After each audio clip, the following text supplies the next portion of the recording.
Welcome to Thought Experiment Called Life. This is where unconventional thinkers and multi-passionate makers share their journey of creating meaningful lives, built on growth, creativity, and the courage to live on their own terms. I'm Greta, a musician, a martial artist, an herbalist, and a fellow traveler through this mystery we call life. Every other Tuesday, I bring you real conversations with rule breakers and path forgers. Subscribe on Substack for more resources, mindset, tools, and more. Hello, friends. I wanted to talk about joy today. It's something that has been on my mind so much. I definitely struggle with, wanting to feel like it's okay to feel joy when there's so many terrible things happening in the world. And I was talking to my therapist about it the other day, of course. And, I think for me, if you've been here for a little bit, you know the kind of my feelings on things are to, as Jack Kornfield says, tend to the part of the garden that you can touch. So being really active in your community and helping the people around you. And then I believe those things ripple out tremendously. And then, participate on a more global scale as best you can. I will say for me, it feels very much like it's, out of I can't touch that garden that well. And doesn't mean I won't still try. But I think that we're inundated with so much information, so many bad things that are happening and not balanced out with the joy of the world. And, really, joy doesn't exist if we don't have it in our lives. And us keeping joy alive in our lives keeps joy alive for others. And that's really kind of the whole point of what I'm talking about today. I think that it's important to be able to be a voice for others and act on behalf of them if they're not able to do it. And I know, again, for me, I think that this is at least somewhat universal for people, where it's, I know I have a hard time feeling like I can feel joyful when I know that others are not experiencing it. And so I've thought a lot about this, and that's really kind of where I came to, is that, yes, it's hard to do it, but it's essential to do it. It's essential to feel our joy, to soak up our joy, to promote our joy, to share our joy, to encourage others to also do the same things. We keep it alive when we do that. And joy isn't necessarily like happiness, right? There's I think Viktor Frankl had some quotes on it. But essentially, happiness is more dependent on like something happening. But joy is a different thing. Joy is like an energy that makes life feel like it makes sense, at least for me. It has a purpose. Joy feels like my life has a purpose in a very beautiful, transcendent way. That's how it feels to me when I feel joy. And it's not dependent on something happening, good or bad. Of course, those things are very helpful, You want to really stoke up that joy that comes with the happiness, but I think, the many years that I spent just really soul searching and in a situation that I didn't really see my way out of, I felt very much like I was just stuck in kind of like a prison of sorts, not to be super dramatic about it, but, it felt like I didn't really have a path forward. And I've talked about this before, but, I did really listen to Viktor Frankl's work in terms of being able to find my peace, find my joy, regardless of what was happening, really soak into the meaning of the moments. And for me, so much of that came by being in nature. I had already grown up, really being encouraged to have a relationship with nature by my family and by a lot of the activities I was interested in. It really developed that relationship. But it really wasn't until I really didn't feel like I had any kind of path forward that I really spent a lot of time in nature. And I would just kind of walk the same land over and over again. And it taught me a lot about my intuition, and it taught me a lot about joy. So, I do find joy in very small things, I'm sure, to most people, but it helped me so much be able to bolster my spirit, be able to bolster my opinion about myself and opinion about, what I was going to do moving forward if I did have a chance to kind of start over. And my intuition, being in nature, when you walk in nature and you're able to just kind of let's say the land that I used to walk on, it was just a park. It had several fields and a few little wooded paths. So you could kind of connect to everything no matter what, you sort of, everything just kind of meandered together. And it wasn't very big, but I would just kind of go all right, where do I need to walk today? And show me that I walked on the right path. And it was one of the most transformative ways for me to listen, because I was quiet. Please don't have headphones on when you're in the woods by yourself. Please, please, please. And I definitely didn't do that. So it was quiet, just listening to things and noticing I find a lot of joy in noticing things, just noticing, the bugs, noticing the water on a leaf and noticing the little mushrooms that are growing. And because of doing that, it really helped as I was walking and going like, okay, which path should I take? And I just kind of got a feeling, like go this way, and I would go that way, and then I would find something that I would be really excited about, which is usually a feather or several feathers, and I would get very, very excited. And it was like, yes, this way, little breadcrumbs, like, yes, this way. And it taught me how to go back into that space when I wasn't in the woods, but just in regular life, and go like, okay, which path should I take? Which direction is the next step? And just kind of letting the feeling come over. So these are just some things that, definitely helped transform my life 100% just by practicing walking in the woods. And you can practice this wherever you can get quiet, and just kind of like, there's such power to walking meditation. So even if you're just going on a walk, and you don't have to have too much, I don't know, if you're in a more urban area or something where you're not going to see people be like, hi, and stop you all the time, but something where you can just really get into that walking meditation space. But, when it comes to joy, again, I think it exists if we have it. We have to keep that alive for others so that they can have it too. It is the ultimate purpose, I guess, It is our ultimate gift to each other. And I'll just tell you, so I was talking to my therapist about this, and as you may know, I just got married, and I was very joyful, very happy, and it was a joyful day. And I kept thinking about, why was it such a joyful day? Besides obviously getting married, it was like, there was a energy though. There was a different energy, and I was exhausted. I slept terribly the night before, so I didn't feel very good either. I had a headache, and both Matt and I were just kind of so excited, but also just oh my God, that was a rough night of sleep. And, despite that, we just had the best time, and it really was a moment where we just lived the day moment by moment and just were joyful in each moment. And sure, it's easy to say okay, that was your wedding day, and of course you're going to be, maybe, I don't know, it could be really stressful too for some. So I was very, very grateful that we stayed in that space, because I am fully aware that sometimes those days cannot be like that. But I kept thinking about it, and I was I want to just keep that joy glow going, with other parts of my life where I can still have that. It was a very open kind of feeling. I mean, I think as being somebody who's self-employed and, has a bunch of different things, that I'm a multi-passionate, multi-creative person, I'm constantly doing math of time and things I need to get done and da-da-da-da-da. So I'm just doing that a lot. Throw ADHD in the mix, and then you have, a lot of just cerebral things happening. And the day was not that. I was I had already done all the planning.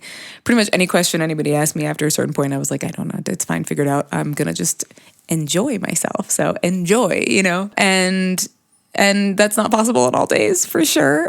Since then, I've for sure been, multitasking and multi-passionate, creative to-do lists, but I keep reflecting back to that feeling where it was just an open feeling, a really open-hearted feeling, just to be in the moment.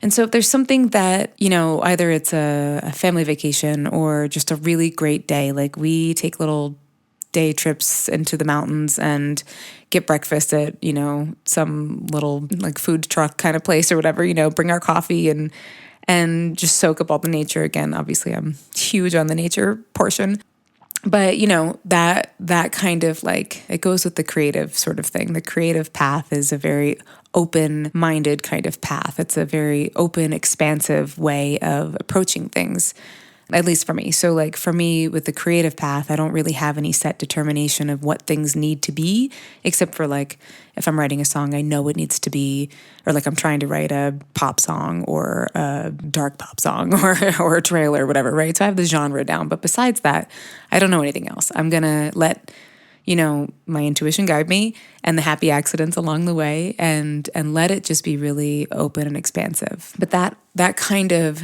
energy to it, that kind of vibe, that kind of mindset really does translate beautifully to joy as you elevate it, as you get excited about that, as you realize that those moments, the little moments, and this is really what occurred to me back when I was in my old life, basically, is that I would find joy in very, very small things because they were the biggest, they were huge to me. They really gave this like kind of wink from the universe, and it let me know I was on the right path. I wasn't alone. I was very loved, and that I could rest and just be is kind of how I feel about it. So as I'm talking to my therapist about, having a hard time with this, because basically, we got married and a week later found out that somebody who's part of our gym, he died.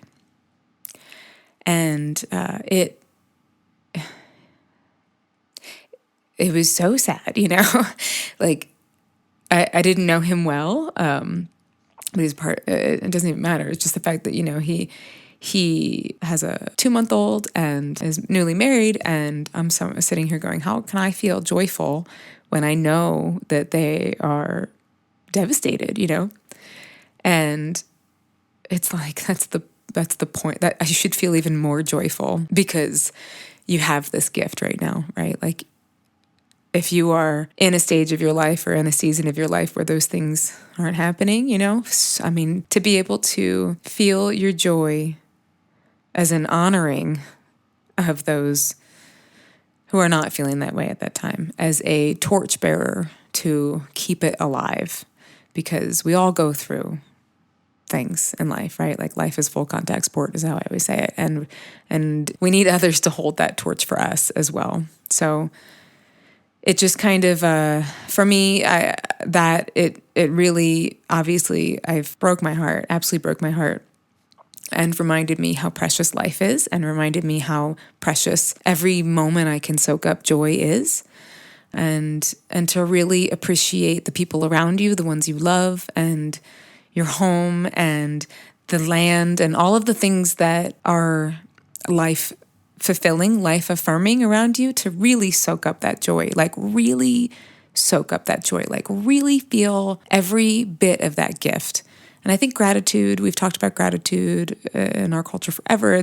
I have a hard time, people say gratitude, and like to get into that space, it's sometimes the word I've heard it so much, it kind of like just whoosh. So joy has been a little bit easier. I love the glimmers too. Glimmers, right? There was this post on Instagram and it was something about how it was like, my friend said to make a little note section, and it says, good things are happening to me all the time. And then you just write down in your notes the good things that are happening to you all the time.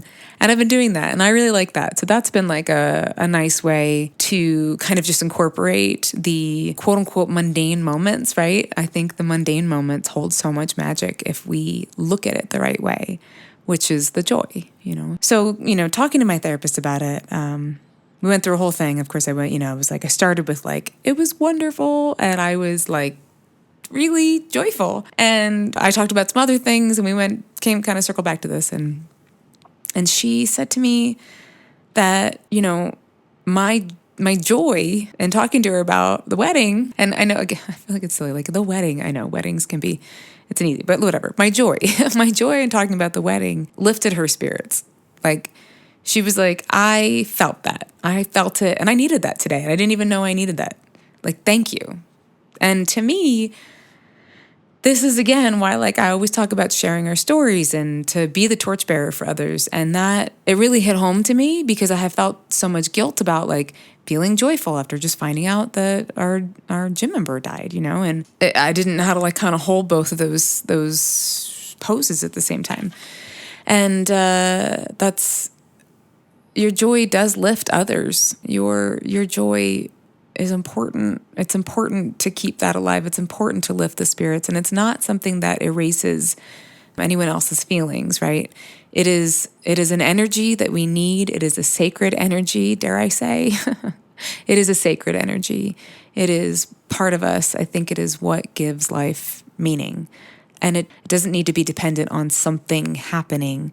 It really is dependent on us soaking in our experience of life, appreciating the billions of miracles that are happening around us at all times, and expressing love and expressing that joy to yourself, to your loved ones.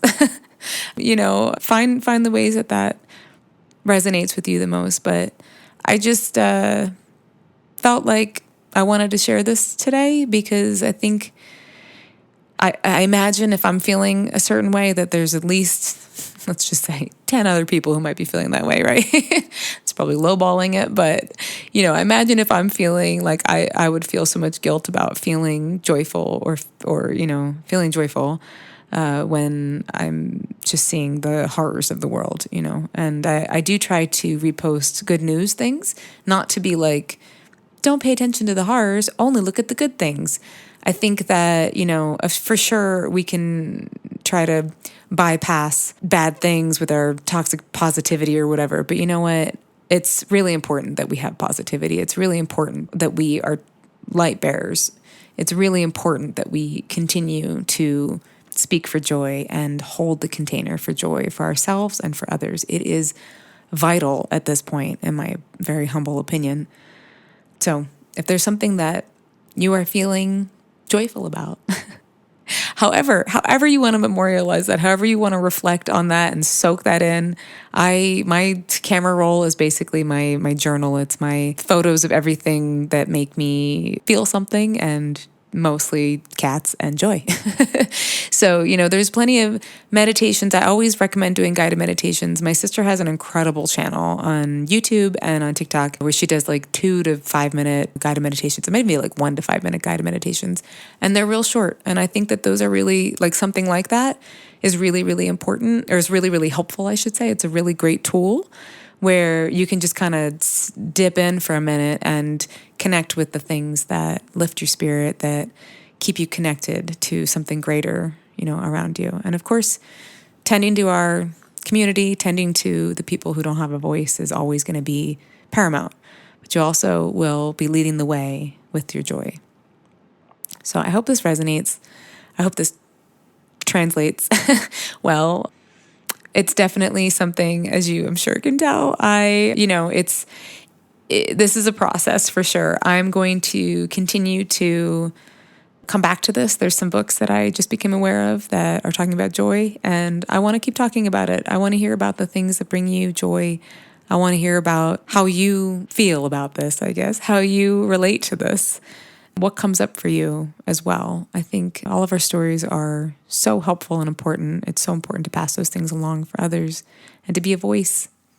So I think there are 2 quotes that I wanted to. Oh, yes. Martha Beck. All right, I'll just end with this. I love Martha Beck. I love her spirit. I love her outlook. I was listening to one of her podcasts on joy, and I love that she talks about it a lot. There was one called Microdosing Joy, which I thought was pretty cool. And I think it was from this one. She said, happiness is attached to things being a certain way. Joy is the bliss of being, and it transcends the highs and the lows. And I couldn't agree with that more. And then there was another quote. I think I wrote this down kind of weird, but it's having the stubbornness to accept your gladness in the ruthless furnace of this world. So I like having the stubbornness. I like that idea of being stubbornly joyful. Be stubbornly joyful. Like, do not let your grasp go on that. Hold on to that joy. You are keeping it alive. And I think that one way to do that as well is, like, I'm really big on having altar spaces, otherwise known as shelves with lots of things on them that bring me a lot of joy and remind me of the love and connection and my intention and all of that. So one altar space has a collection of things that I have. Actually, I have 2 altar spaces, and one's in the studio and then one's like out in our living room area. And really, it's an honoring to all the things that have touched my heart, either things that people have given me or things I found, things that I have like from childhood. Sometimes it just helps me remember to like have my lunchbox on my studio bookshelf, Cabbage Patch Kids lunchbox. And that, reminds me of little me and to keep, being stubbornly joyful for her. And then I have, flowers and gifts that have been given and feathers I found and things I've collected along my life. And, there's a way to create a space where when you walk by it and you just remember all the love, you remember all the joy, you remember everything that has touched your heart and where you've been and where you're going. And something like that also might be something that you might want to do if you don't already do it. Again, it's a altar space or a shelf. So however that resonates with you, somewhere where you can, lovingly put your heart. And I recommend little tea lights if you can. Always having a little candle around is great. So I hope that this has touched your heart in some kind of way. I hope that this has reminded you that whatever it is that you're wanting to feel joy about, maybe just being a little reluctant because you don't want to be rude or mean to anybody who's not feeling that way. I understand that. But know that you are actually helping people. You're actually helping everybody by keeping it alive because it's alive in you. So thank you so much for being here. I hope that you are finding something that is touching your heart. I'm on Substack as well. It's basically my mailing list. And also I will do some extras there. So I'll be making fire cider and elderberry syrup and thyme-infused honey and some other things. So if you want to see those and keep in touch there, that's usually the best way to keep in touch. And please like and subscribe and share with whoever you think might benefit from this. Thank you for being here.